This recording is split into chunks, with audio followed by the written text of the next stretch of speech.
Fala, galera! No episódio de hoje, vocês não vão receber apenas uma convidada, mas duas que foram aprovadas entre os 10 primeiros colocados em medicina no vestibular da UERJ 2019.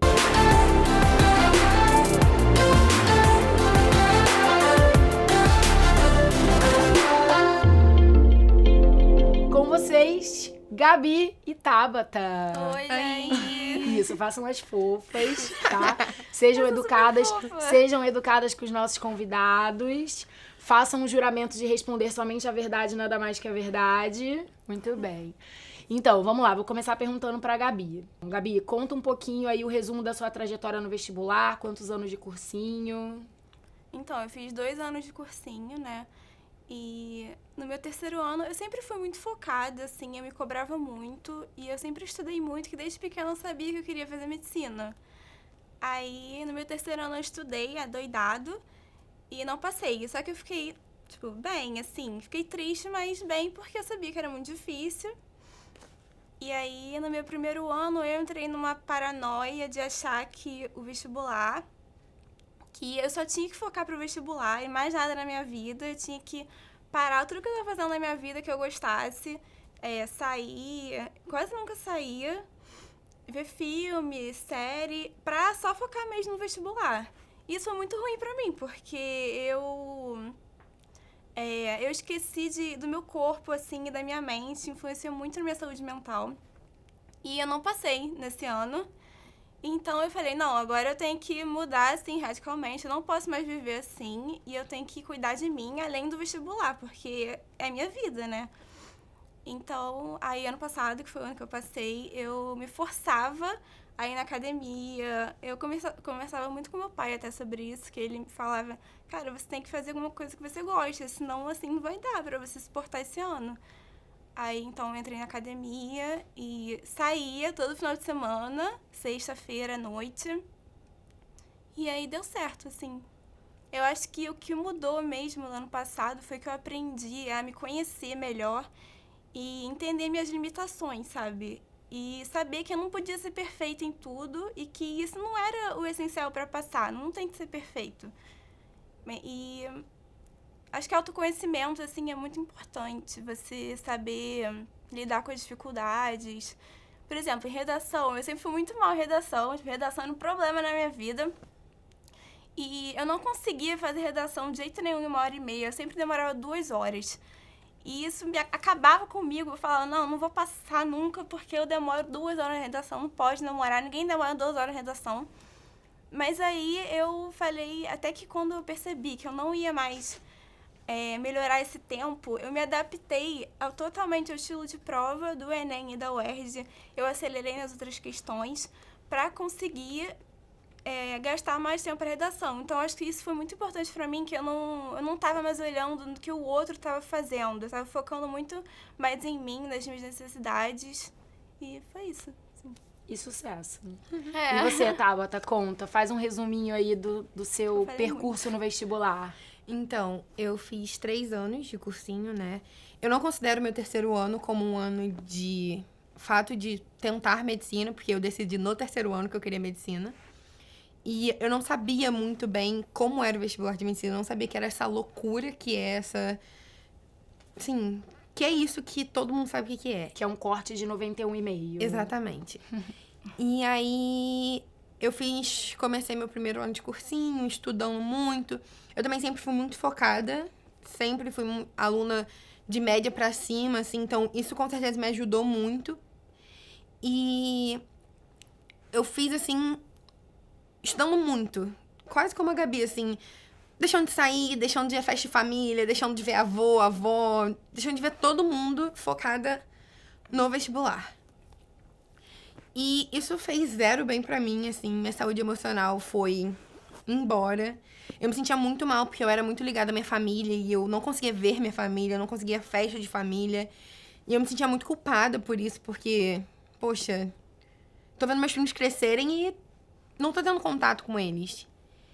E aí, em 16, fui todo em 16 e 17, assim. Em 16 eu não me incomodei de não ter passado, eu fiquei chateada, mas eu olhava pro lado e via pessoas que estavam estudando tanto quanto eu, mas assim, que elas já tinham uma maturidade muito maior frente à prova, frente às situações. E eu falava, pô, de repente, é o que você quer passar, sabe? Mas eu era muito bem resolvida com o fato de, não, tudo bem, eu posso fazer mais um ano de cursinho. E em 17 isso foi totalmente ao contrário, assim. Eu fiquei muito nervosa, fiquei desesperada, fiquei desestabilizada emocionalmente. Tudo meu, eu botava a culpa no cursinho, no vestibular. Eu ficava muito mal, chorava, assim, desesperadamente. E no final não me ajudou em nada isso, assim. Foi até pior, porque eu cheguei na prova com um peso de... Não, esse ano eu tenho que passar. 2 anos de cursinho? Não é possível. Meu pai pagou colégio a minha vida inteira pra fazer uma faculdade pública. Tô perdendo tempo aqui. Né? Exatamente, não é possível. Meus amigos... O meu melhor amigo, assim, passou de primeira pra faculdade. Tá na França fazendo intercâmbio. E eu, tipo assim, cara, a vida de todos os meus amigos tá andando e a minha tá aqui. Eu não saio do cursinho, eu não... E isso pra mim foi horrível. E quando eu cheguei em 18, que eu virei essa chave também de... Cara, dane-se a vida dos outros, cada um tem seu tempo. Se eu precisar de 5 anos fazendo cursinho, graças a Deus, meu pai consegue me bancar em casa pra fazer 5 anos de cursinho. Eu vou dar 100% de mim aqui de novo, apesar de eu achar que eu já sei essas coisas. E biologia era um terror, assim, pra mim. Eu foquei muito em biologia e eu ficava desesperada. Mas eu acho que eu trouxe de volta um pouco da ideia de 16 de... Não tem problema se eu fizer mais um ano de curso. Eu sei que eu dei tudo de mim esse ano. Eu dei 100% de mim. Eu voltei a sair com os meus amigos. Eu voltei a ver minha família. Voltei a ir nos eventos. Óbvio, não deixando de lado as minhas obrigações. Tinha que fazer os exercícios pra levar na semana seguinte pra tirar dúvida. Eu fazia. Mas, assim, também me dando um descanso, sabe? E eu acho que pra mim foi a chave de não botar a culpa no vestibular. Tipo, eu tenho... Todo mundo tem outros problemas na vida. E o vestibular, pra mim, era a última gota, assim, do copo. E eu só olhava aquela gota. Então, eu falava, não, vestibular não deixa viver. Vestibular não faz isso. Vestibular não faz aquilo. E quando eu descobri que não era isso, o vestibular era uma parte da minha vida. E os meus outros problemas, foi que a Bia falou, de autoconhecimento, que eu olhei e falei... Bom, esse problema aqui não é culpa do vestibular. Esse problema aqui é minha culpa. Esse problema aqui é, sei lá, eu tenho que conversar com os meus pais sobre isso, sabe? Tirou um peso muito grande do vestibular e fez com que até o meu ano fosse mais calmo, assim. Óbvio que tem perto de prova, todo mundo fica desesperado, fica com medo. Mas você tem que controlar isso, sabe? E me ajudou muito. Muito. Acho que é tudo como você encara, assim, o vestibular. Tava falando com uma amiga minha nessa semana, que também estuda da UERJ. E a gente tava falando sobre vestibular, né, essas coisas. E ela falou assim, cara, ano passado, no ano vestibular, foi o melhor ano da minha vida. Eu fiquei, quê? Como assim, melhor ano dessa vida? Tá doida no vestibular? Aí ela, não, eu tava tão bem comigo mesma, assim, tava tão tranquila, que acabou que foi o melhor ano da minha vida. Mas é isso. Se a gente parar pra reparar, as duas contaram as suas trajetórias focando muito na grande sacada, no grande diferencial do ano da aprovação. E eu não sei se vocês concordam comigo, mas tudo mudou favoravelmente no momento em que vocês pararam de enxergar o vestibular como um sofrimento. Vocês pararam de enxergar o ano de vestibular como um suplício, sabe? Como se a vida de vocês estivesse em stand-by, porque isso é uma coisa que eu sempre falo, quem já acompanha a gente no canal, quem já assistiu outras temporadas da entrevista com os aprovados, já deve ter me ouvido falar disso outras vezes. Que o aluno, ele tende a imaginar que o vestibular é não viver. É como se você pegasse a sua vida e tudo que de alguma forma te traz felicidade e se punisse. Isso. Porque você ainda não tá na faculdade e outras pessoas já estão, e sempre se comparando e se colocando como, assim, a pessoa mais burra do mundo, a pessoa mais incapaz do mundo, e você não se permite ter pequenos prazeres. Tem uma história, né, que já é até mais antiga, de uma aluna que hoje também é da UERJ, vocês conhecem ela, a Thaís.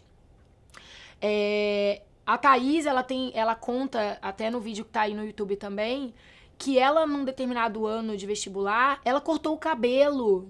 Thaís é negra, tem um cabelo lindíssimo. E ela cortou o cabelo batidinho, porque ela achava que o tempo que ela gastava pra cuidar do cabelo dela, ela tava deixando de estudar. E era aquilo que fazia ela não passar. E nesse mesmo ano, ela entrou numa depressão profunda. E quantas outras histórias a gente não conhece? A gente tá falando aqui, vocês não são exemplos que chegaram ao extremo de nada. Mas, assim, quantas pessoas não entram realmente num estágio de depressão, de síndrome do pânico, de desistir? Sim. Sabe? Porque elas não se importam com elas mesmas, elas abdicam completamente da saúde física e mental, porque elas se sentem muito culpadas. E elas querem se punir, se chicotear, e elas passam pelo vestibular de uma forma muito doentia. E tá aí, gente, eu gosto de falar muito isso, que a gente não traz as meninas aqui, a gente não traz os alunos aqui que foram aprovados pra esfregar na cara de ninguém, né? Nossa, olha aí, ó, os aprovados. Eu gosto muito de pé no chão, de falar, são pessoas como você, com a diferença que elas já estão aprovadas e você ainda não. Tá? Mas são pessoas... Uma questão de tempo. Exatamente. São pessoas reais, são pessoas que passaram por desafios, passaram por sofrimentos, passaram por descobertas, passaram por autoconhecimento, viraram uma chave e hoje estão aí realizando um sonho. E muitos outros virão, e muitos outros desafios virão, e o vestibular é só uma etapa da vida. Ela não é a sua vida, ela é uma etapa da sua vida. Ela faz parte da sua vida. Perfeito. Isso. Ela não te define. Exatamente. Né? Ela não te define. E aí eu acho muito saudável, acho que a gente tem um papel social muito importante com esses vídeos, que é ajudar quem tá do outro lado e talvez esteja passando por esse momento de 2016, 2017, um momento antes dessa virada, em que vocês estavam sofrendo e possivelmente tem alguém ali que também tá assim. E falar pra essa pessoa, cara, você não precisa aceitar que o sofrimento é o caminho. Não. Pode ser mais leve. E você vai passar, se sexta-feira à noite você sair com seus amigos, etc e tal, né? Gabi, o que você já resumiu um pouco isso, mas o que você acha que foi, assim, pontualmente o decisivo para que em 2018 você tenha conseguido alcançar o resultado que você alcançou? Eu acho que autoconfiança, assim. Eu nunca fui uma pessoa muito confiante, assim, de que eu ia passar, muito segura. Mas ano passado, eu acho que eu consegui ver meu crescimento, isso, e realmente acreditar. Porque é difícil. Eu escutava você falando que, não, você tá pronta pra passar. Meus pais falavam que eu também ia passar, meu namorado. Mas eu não acreditava em mim. E isso é muito ruim, porque você se desestimula. E aí teve um determinado momento que eu falei, não, eu vou passar. Como que eu não vou passar? Eu estudei isso tudo, eu sei que eu sei muita coisa, eu consigo ver meu crescimento. E acho que isso foi muito importante, assim. Os simulados traziam pra você um resultado muito real, muito objetivo desse crescimento. Então eu lembro que nas nossas reuniões, quando a gente sentava e eu colocava todas as planilhas na mesa, todos os gráficos na mesa e te apontava. Eu não tenho nem o que falar, assim, pra você. E eu apontava, olha aqui, o crescimento com esse resultado. E eu acho que e isso mesmo também... assim, eu não acreditava nisso. Mas isso foi aos pouquinhos... Mudando. Trabalhando essa confiança, né? Você é uma pessoa muito objetiva, muito pragmática. Então, você precisa de dados concretos, né? Sou muito assim. E você, Tabata, o que você acha que foi, assim, o decisivo? Foi o que eu falei, de perceber que foi o que eu falei e o que você falou, que o vestibular não é a minha vida, e sim faz parte dela. Pra mim, esse foi o decisivo. Porque eu acreditava que eu ia passar. Talvez não ali naquele momento, mas eu acreditava que... Não, cara, eu tô estudando muito, assim. Tô aqui com sangue nos olhos pela minha vaga e eu vou passar. Em algum momento eu vou passar. E eu trabalhei muito bem isso comigo, com os meus pais. Meus pais sempre acreditaram muito em mim, assim, até mais do que eu mesma acreditava. E eu sempre trabalhei muito bem com o fato de... Tá, pode não ser agora. Trabalhei muito bem não, né? Ano passado eu trabalhei bem isso. E pra mim, ver isso, ver o vestibular não é minha vida, foi pra mim o essencial. O essencial foi, não, eu posso ter minha vida, eu posso ir ao cinema sexta-noite, eu posso sair, eu posso fazer isso, não deixando de cumprir minhas obrigações, mas pra mim, esse foi o diferencial. E também aquele círculozinho que você... Eu nunca sei o nome daquilo. Ah, já Aquela sei. teia A teia da aranha. aprovação. Exatamente. Eu fiz várias vezes durante o ano. E isso me ajudou também a trabalhar minha autocrítica, assim. Porque na primeira teia, eu lembro que eu sentei pra conversar com você. Eu falei assim... Sei lá, tinha coisa com 2, com nota 2. Você olhou pra mim e falou... Tabata... Você não é 2 aí, Pelo né? amor de 0 a Deus. 10, que 2 é esse? E aí, tipo, isso foi me ajudando também a trabalhar o que de fato... O que não era eu falando, me auto-sabotando e falando, não, eu não estudei isso. E o que era eu, não, eu posso marcar um 8 aqui, porque eu tô segura de que, sei lá, minha biologia tá 8, sabe? Sua biologia não tava 8, sua biologia estava 20. Afinal de contas, você gabaritou, não é mesmo? E a gente sabe que agora, nessa reta final, é muito comum os alunos começarem a entrar na nuvem do caos. Absorver o medo, absorver a insegurança. Foi legal vocês terem falado sobre confiança, porque mesmo no ano da aprovação, por mais que vocês dessem um tapa na cara e falassem, acredita, você vai conseguir, não é 100%. No fundo, sempre tem aquela vozinha que fala, por que eu vou conseguir? Tem sempre alguém melhor do que eu, não é verdade? Esse negócio de parar de olhar pro outro e olhar pra você. Isso, mas sempre tem o medinho. Até que aconteça, não é seu. Não tá aqui na mão, né?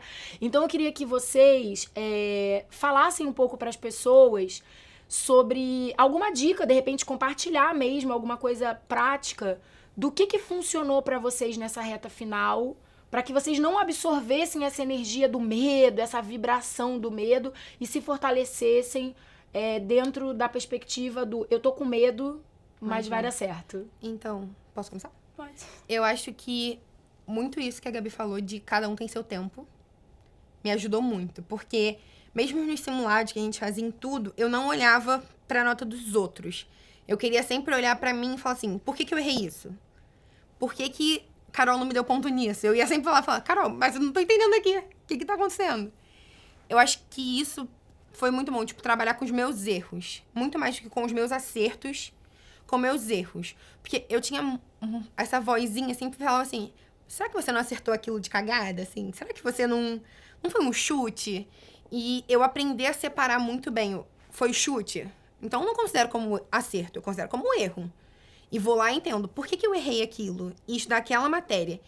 E outra coisa que foi muito importante, que foi o que você falou quando a gente ia pro mês de preparação da UERJ, foi, não adianta vocês pegarem a matéria inteira que vocês não vão conseguir pegar todas as apostilas e ler a apostila até a prova. Não tem como. Isso é uma loucura, assim, que todo mundo quer fazer, no fundo, todo mundo quer ter essa segurança e ter a segurança daquele checklist que você dava no final da apostila. Cara, pra mim, aprender a ter essa segurança e estudar exatamente o que você falava, tipo, o checklist da semana tava lá, eutrofização, mitose, meiose, eu pegar aquilo e ver o que eu tinha dúvida naquilo, não toda a matéria, mas as minhas dúvidas pontuais, o que eu sabia que, tava errado, eu ia lá e fazia. As questões que você passava, eu fazia exatamente como você falava. Não olha a matéria, eu fazia como se fosse um testinho. Chegava no final e falava, não consegui responder essa, então tá, é essa que eu tenho que estudar. Não são as outras 10, outras 15 que tem. É essa aqui. Então, pra mim, isso foi o diferencial, a prática, assim. Dessa forma, você se fortaleceu. Com certeza. E você, Gabi? Eu quero ouvir o Salmo 91 agora, recitado. Não, nessa reta final, eu caí na burrice de corrigir o Enem, o gabarito, na primeira semana. E aí, eu perdi uma semana inteira, porque eu fiquei muito mal, porque eu sabia que eu tinha ido mal em matemática. E, nossa, e aí eu lembro de uma situação que eu tava chorando muito em casa. E minha mãe me ligou, que ela tava trabalhando, ela me ligou e falou assim, cara, sua avó me ligou chorando porque você tá chorando e que você disse que você não vai passar. Cara, eu fiquei muito abalada com isso. Eu falei, nossa, minha avó tá chorando. Eu falei, não, vou parar de chorar, eu tenho que estudar porque a UERJ tá aí. Imagina se eu tivesse parado de estudar pra UERJ. Não, gente, não tem como.